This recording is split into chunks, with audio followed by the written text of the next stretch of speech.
Assalamualaikum warahmatullahi wabarakatuh. Shalom, Om Swastiastu, Namo Buddhaya, dan salam kebajikan untuk kita semua. Pada kesempatan video kali ini, saya akan memberikan penjelasan saya dalam rangka mengisi nilai UAS dan untuk mendapatkan nilai saya akan menjelaskan materi dari salah satu materi yang telah diajarkan oleh Bapak Amek selama semester 2 ini di kelas yang telah saya ikuti selama semester 2 ini di Universitas Brawijaya di kelas Pancasila, itu kelas D. Namun sebelumnya, izinkanlah saya memperkenalkan diri saya terlebih dahulu. Perkenalkan, nama saya Hugo Felix Nasution, dan mari kita mulai. Pertama-tama, apa sih itu perbedaan dari seks dan gender? Apa itu seks dan gender? Dan apa bedanya? Dari apa yang kita tahu, seks adalah merupakan kata dari bahasa Inggris yang berarti kelamin atau mungkin alat reproduksi, yang mengartikan bahwa terdapat perbedaan antara laki-laki dan perempuan berdasarkan seks dan alat kelamin atau organ reproduksinya. Sebagaimana kita tahu, perempuan memiliki alat kelamin yang berbeda dengan laki-laki, yang berarti fungsinya pun juga akan berbeda. Misalkan perempuan memiliki fungsi untuk melahirkan, yang dimana laki-laki tidak memiliki fungsi untuk melahirkan karena perempuan secara biologis memiliki ovum, yang dimana dapat melahirkan sebuah anak, mendapat sebuah telur, di mana dapat menghasilkan buah anak, dan laki-laki memiliki sperma yang dimana dapat membuahkan si ovum tersebut, yang dimana tidak dimiliki oleh perempuan.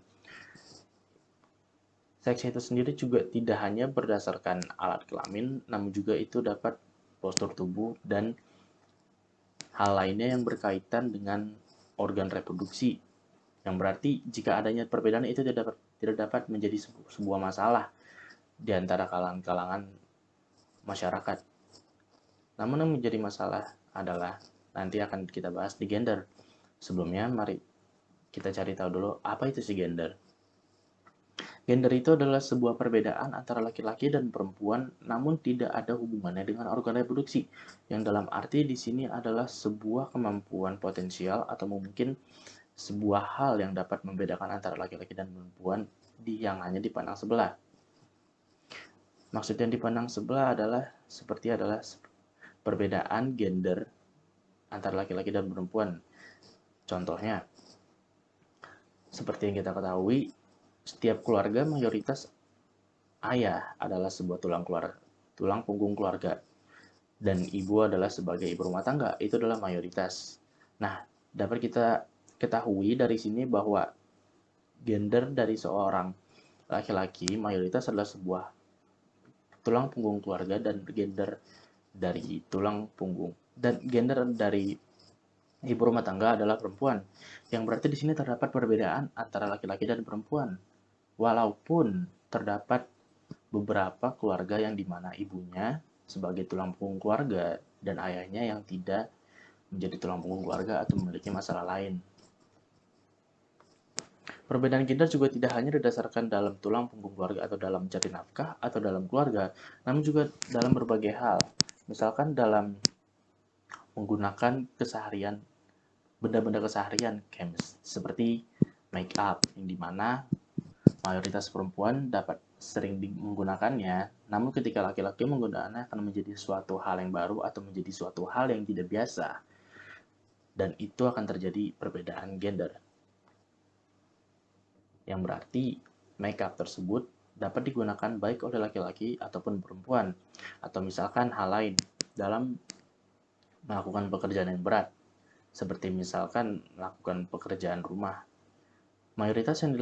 Mayoritas orang keluarga atau masyarakat yang ada di Indonesia, misalkan di keluarga saya adalah seorang ibu, di mana ibu yang lebih banyak melakukan aktivitas rumah seperti memasak, mencuci pakaian, menyiram tanaman, atau membersihkan rumah, dibandingkan dengan ayah saya, yang dimana dia harus bekerja di luar, berpanas-panasan, dan harus mencari nafkah demi menghidupi keluarga ini. Dari pandangan ini, dapat dilihat bahwa terdapat perbedaan gender yang dimana fungsi dari perempuan dan laki-laki ini berbeda. Maksudnya fungsi di sini adalah dimana perempuan ini memiliki kemampuannya sendiri dalam melakukan aktivitasnya, dan laki-laki ini juga memiliki kemampuannya sendiri untuk melakukan aktivitasnya. Namun, seiring perkembangan zaman, perbedaan gender ini terus meningkat dan akhirnya menimbulkan masalah.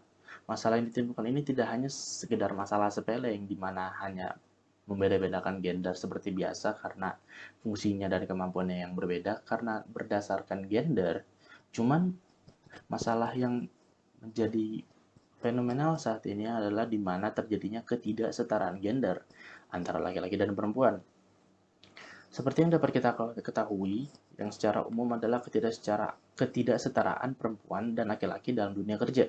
Banyak sekali terjadi diskriminasi di mana banyak perempuan yang ditolak untuk melamar di sebuah pekerjaan yang dimana mayoritasnya laki-laki. Karena dalam pandangan laki-laki atau sebuah perusahaan tersebut, mereka lebih memandang laki-laki bahwa memiliki jiwa yang lebih berkompeten, memiliki kemampuan untuk bersosialisasi yang lebih tinggi, memiliki kemampuan dan potensial yang lebih baik untuk meningkatkan kemampuan ekonomi, berinvestasi, atau mungkin kemampuan hal lain yang dapat meningkatkan perusahaan tersebut.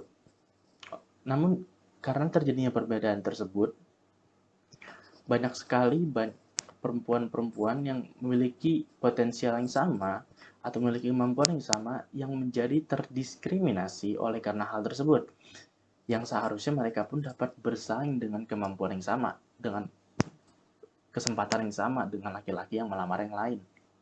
Cuman karena adanya ketidaksetaraan gender ini, maka banyak sekali perempuan-perempuan di Indonesia yang memiliki kemampuan yang cukup baik menjadi terdiskriminasi atau mengalami ketidaksetaraan gender. Tidak hanya dalam pekerjaan di sebuah perusahaan, namun dalam kegiatan sehari-hari atau dalam melakukan pekerjaan bidang lainnya, juga terdapat banyak ketidaksetaraan gender antara laki-laki dan perempuan. Dari data yang ditunjukkan oleh salah satu web yang saya baca, nanti saya akan taruh di link deskripsi di bawah, bahwa menunjukkan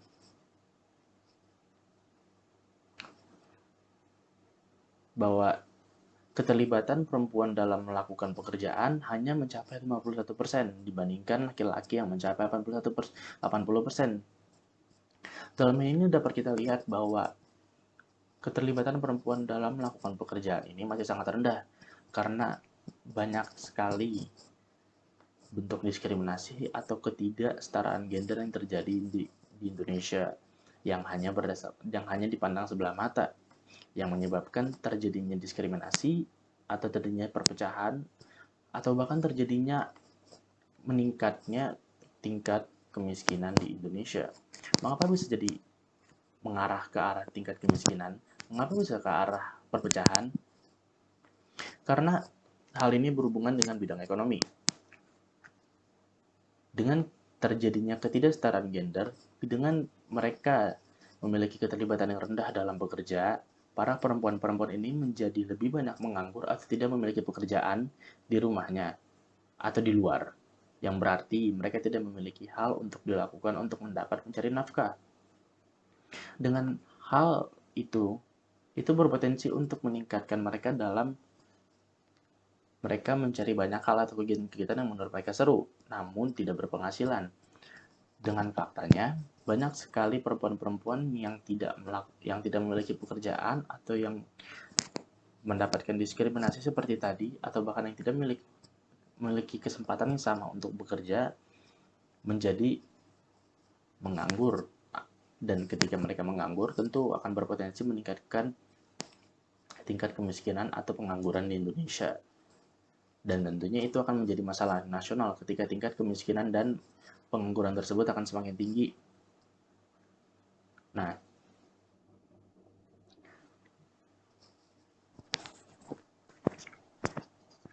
dengan adanya potensi yang dapat kita lihat dari situ, maka eksistensi gender relations ini yang dimana kedudukan wanita ini akan semakin rendah dipandang di dunia yang semakin modern ini. kesejaran kedudukan yang harusnya dipandang sama antara laki-laki dan perempuan akan dipandang semakin jauh lebih rendah karena terjadi diskriminasi atau pandangan rendah terhadap perempuan yang terjadi di Indonesia. Yang padahal jika difokuskan ke dalam hal-hal kemampuan kualitas atau kemampuan potensi diri, perempuan-perempuan ini juga memiliki potensi yang sama dan kualitas yang sama seperti laki-laki. Namun karena terjadinya ketidaksetaraan, mereka tidak memiliki kesempatan yang sama dan akhirnya menjadi menganggur.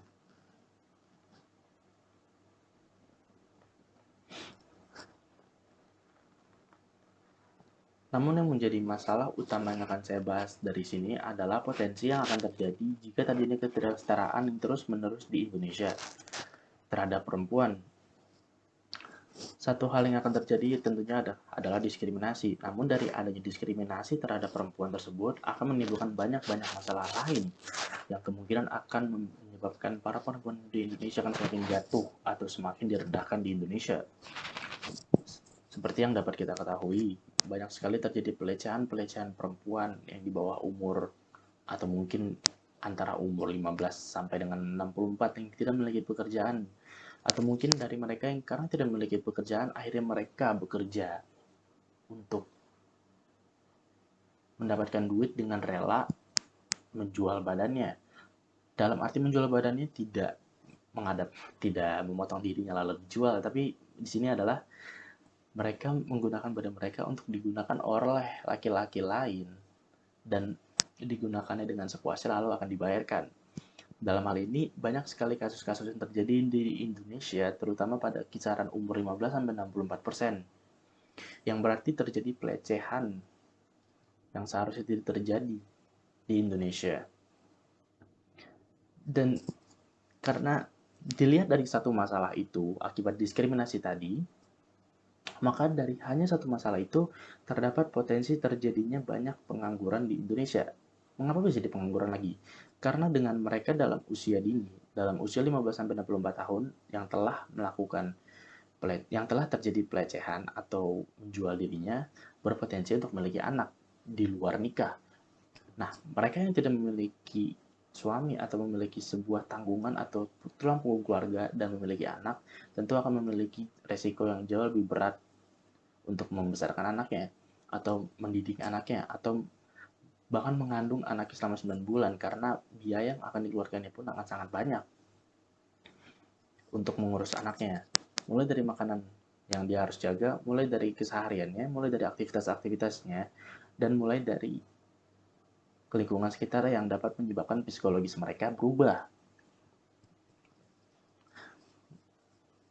Dari adanya masalah itu juga dapat berpotensi terjadinya bunuh diri atau banyak kematian meninggi karena dari kasus-kasus pelecehan juga banyak korban-korban pelecehan yang melakukan bunuh diri karena stres akibat tidak memiliki kemampuan untuk meningkatkan anaknya atau mendidik anaknya atau mengembangkan anaknya atau membesarkan anaknya, dan akhirnya mereka pun melakukan bunuh diri dan menyerahkan kepada Tuhan atau tidak mampu untuk mengolah dirinya sendiri. Dan jika tingkat bunuh diri semakin tinggi, tentu akan mengurangi populasi. Namun karena populasi di Indonesia masih banyak, tentunya tidak akan mempengaruhi masalah tentunya. Cuman yang menjadi masalah adalah tingkat pelecehan di Indonesia terhadap perempuan-perempuan yang tidak memiliki pekerjaan karena ketidaksetaraan diskriminasi ini akan semakin tinggi. Namun kemudian dari adanya ketidaksetaraan gender ini, para wanita-wanita yang tidak mendapatkan pekerjaan ini tentu akan mendapatkan hal-hal yang mungkin perlakuannya akan beda dengan para laki-laki tentunya. Misalkan dalam suatu rumah tangga atau dalam suatu keluarga di mana terdapat satu laki-laki dan satu perempuan, dan mereka seharusnya di umur yang sewajarnya untuk bekerja, mereka sudah bekerja. Namun dalam keluarga itu, kita misalkan laki-laki ini sudah bekerja, namun si perempuan ini tidak. Nah, tentunya dalam perlakuan keluarga ini, si perempuan ini akan tentu dipandang rendah atau dipandang mungkin tidak memiliki kemampuan untuk bekerja karena mereka tidak memiliki pekerjaan, yang padahal mereka telah berusaha dan memiliki kemampuan yang sama dengan laki-laki tersebut, namun karena kesempatannya yang berbeda, karena terjadinya diskriminasi, karena terjadinya ketidaksetaraan gender, mereka menjadi tidak bekerja, menjadi menganggur. Dan oleh karena itu mereka menjadi terstigma dalam keluarga mereka bahwa perempuan ini tidak memiliki kemampuan untuk bekerja, mereka menjadi menganggur dan menjadi beban keluarga. Oleh karena itu muncullah potensi baru yang dimana terjadinya beban keluarga atau meningkatkan kesulitan ekonomi keluarga untuk mengembangkan kedua anak tersebut yang seharusnya mereka sudah harus menjadi mandiri di usia mereka. Dan tentunya dengan fakta yang telah banyak terjadi, di mana banyak wanita-wanita yang tidak bekerja dan hanya berdiam diri di rumah sebagai ibu rumah tangga dan membantu ibunya dalam melakukan pekerjaan rumah, banyak sekali mereka yang melakukan pernikahan dini yang dimana mereka ditawarkan untuk menikah demi untuk mendapatkan keuntungan, untuk mendapatkan suami, dan hanya sebatas yang penting punya suami, yang penting punya status nikah, dan punya keturunan. Hal itu terjadi banyak sekali di Indonesia dan menyebabkan banyaknya keturunan yang muncul-muncul. Namun, dari hal tersebut, dapat kita lihat potensi yang sangat buruk terhadap masa depan Indonesia. Maksudnya adalah pernikahan dini yang terjadi akibat adanya ketidaksetaraan di Indonesia menyebabkan banyak generasi di selanjutnya akan semakin rendah. Mengapa demikian? Karena keadaan mereka, para perempuan yang terdiskriminasi, yang mendapat ketidaksetaraan pekerjaan wanita ini, mereka menikah dan tidak memiliki modal untuk mengembangkan anaknya nanti di masa depan. Karena mereka sendiri pun tidak memiliki sebuah usaha atau pegangan untuk mengembangkan potensi anak sendiri. Walaupun dari keluarga laki-laki misalnya pun memiliki kemampuan atau memiliki potensi untuk mengembangkan anak, untuk membesarkan anak ini. Namun dari keluarga perempuan ini memiliki kecil kemungkinan untuk mengembangkannya, sehingga mereka akan bertumpu kepada keluarga laki-laki yang dimana akan bertumpu kepada tulang punggung keluarganya si perempuan ini yang menikah dini ini. Oleh karena itu, mengapa saya bilang tadi akan menjadi potensi yang berat bagi masa depan Indonesia?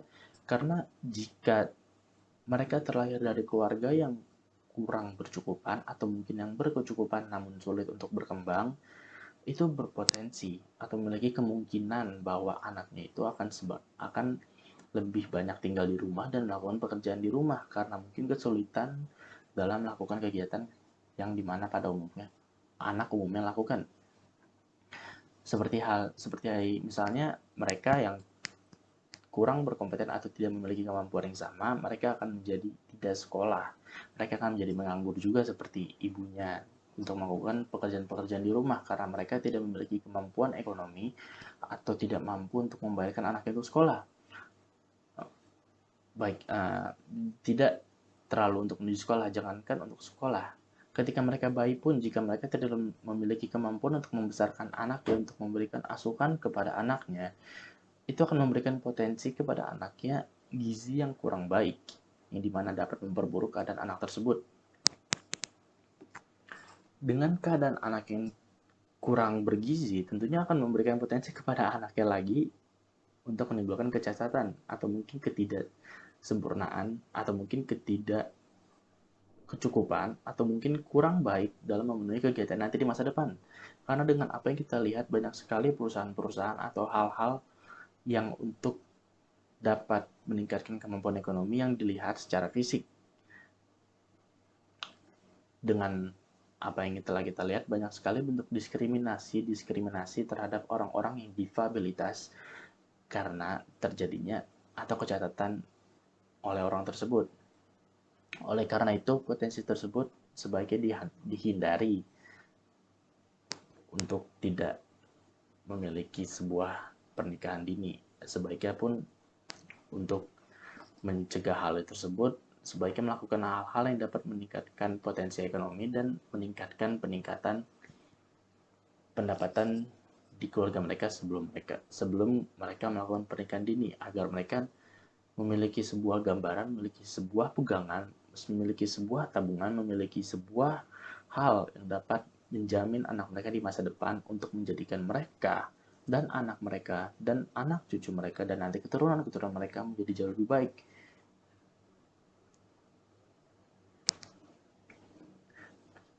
Dan kemudian masalah yang berikutnya yang terjadi akibat adanya ketidaksetaraan gender ini adalah ketidaksetaraan gender di bidang-bidang lain.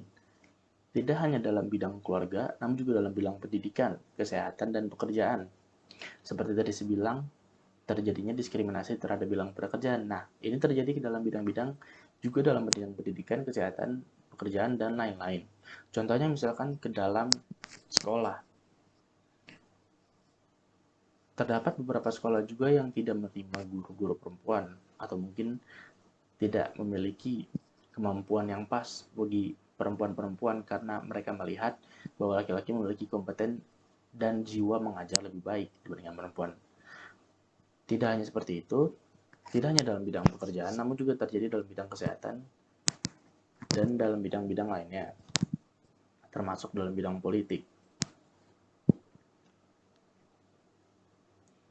Dari data yang saya dapatkan, pernikahan dini yang terjadi akibat ketidaksetaraan gender ini karena mereka tidak memiliki pekerjaan dan akhirnya mereka tinggal di rumah, mereka menikah dini itu karena potensi mereka untuk meningkatkan dan untuk memiliki hal yang dipunya dalam status. Data yang saya dapatkan menunjukkan bahwa 11% wanita Indonesia menikah pada usia di bawah 15 tahun. Pernikahan dini ini dapat mengganggu aspek kehidupan wanita lain.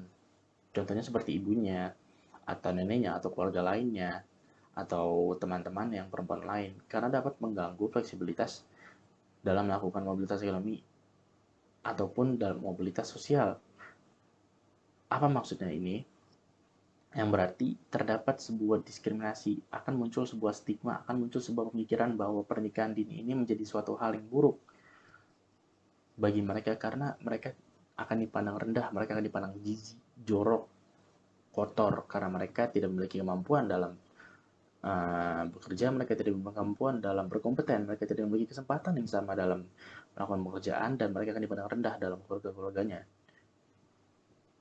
Oleh karena itu, dapat dikatakan bahwa pernikahan dini dapat mengganggu aspek kehidupan wanita yang lain, namun tidak hanya oleh wanita lain, namun juga kepada keluarga-keluarga yang lain, baik laki-laki maupun perempuan.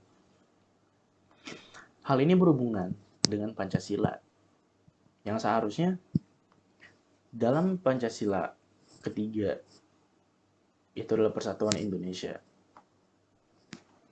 yang dimana seharusnya semua gender, semua seks, semua kemampuan, semua jenis budaya masyarakat, semua kemampuan ekonomi, semua perbedaan-perbedaan yang ada di Indonesia itu harus menjadi satu kesatuan yang dapat mengembangkan potensi bersama, yang dapat menerima keadaan semua orang, yang dapat saling menopang kekurangan satu sama lain, dan sehingga menciptakan Indonesia yang jauh lebih baik.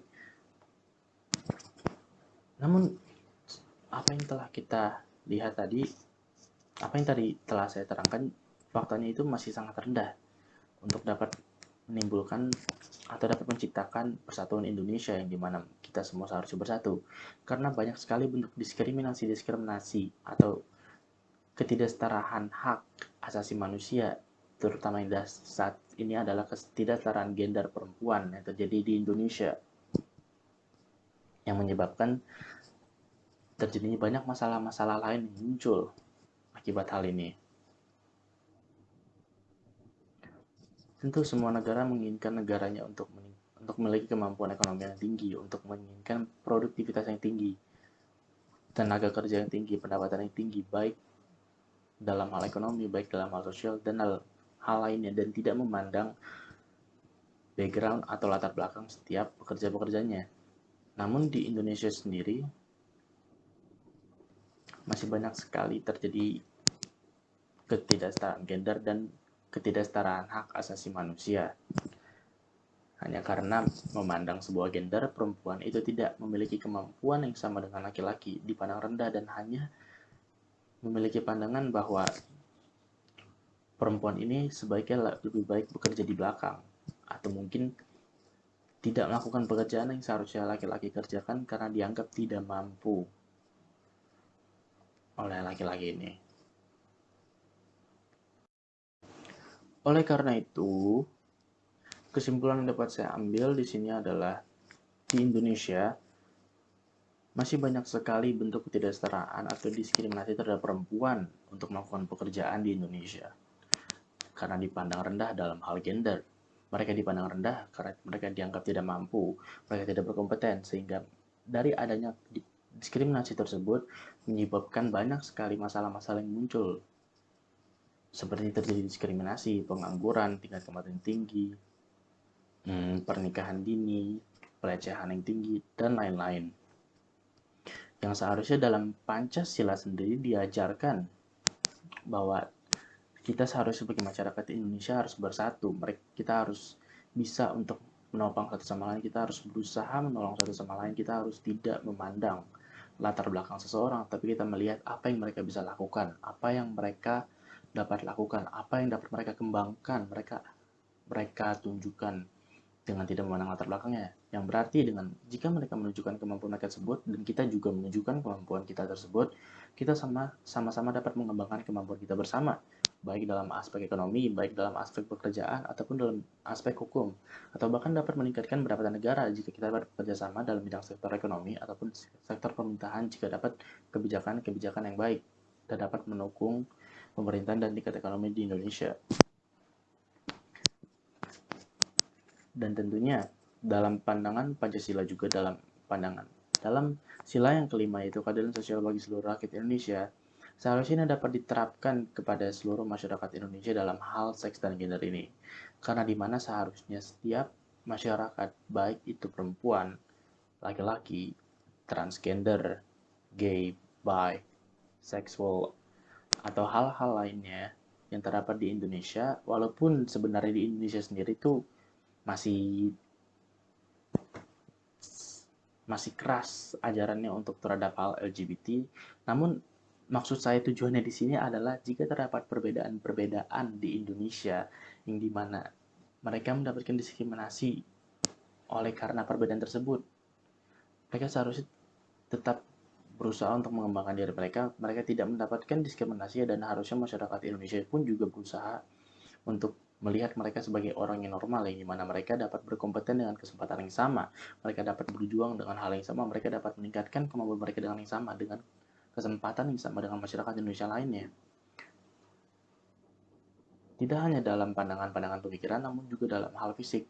Masyarakat difabel pun juga seharusnya mendapatkan kesempatan yang sama dalam melakukan pekerjaan, dalam memiliki kemampuan pekerjaan jika memang mereka mampu melakukannya. Namun jika mereka tidak mampu melakukannya, mereka seharusnya dapat menerima keadaannya dan mencari kegiatan hal yang lain yang dapat meningkatkan kemampuan mereka, atau mungkin dapat meningkatkan hal yang dapat mereka lakukan untuk meningkatkan pendapatan mereka, termasuk terhadap perempuan-perempuan yang mengalami ketidaksetaraan perempuan atau gender ini. Mereka yang seharusnya memiliki kesempatan yang sama, mereka yang seharusnya memiliki potensi yang sama seperti laki-laki lain untuk melakukan pekerjaan, mereka dapat melakukan pekerjaan-pekerjaan lain yang mereka dapat lakukan untuk meningkatkan kemampuan ekonomi mereka. Seperti misalkan, jika mereka tidak memiliki kesempatan untuk bekerja di suatu perusahaan karena adanya ketidaksetaraan gender perempuan ini, mereka dapat membuat sebuah olahan masakan yang dapat meningkatkan pendapatan mereka, atau mungkin mereka dapat membantu ibu rumah tangga mereka untuk melakukan pekerjaannya, tapi dengan tidak melakukan terus-menerus, maksudnya karena tidak akan mendapatkan pendapatan, tapi justru mereka dapat melakukan sebuah inovasi, mereka dapat melakukan sebuah kegiatan yang dapat menghasilkan, yang berarti akan menopang nanti keluarga mereka jika mereka jatuh ke dalam suatu keadaan yang tidak mereka inginkan.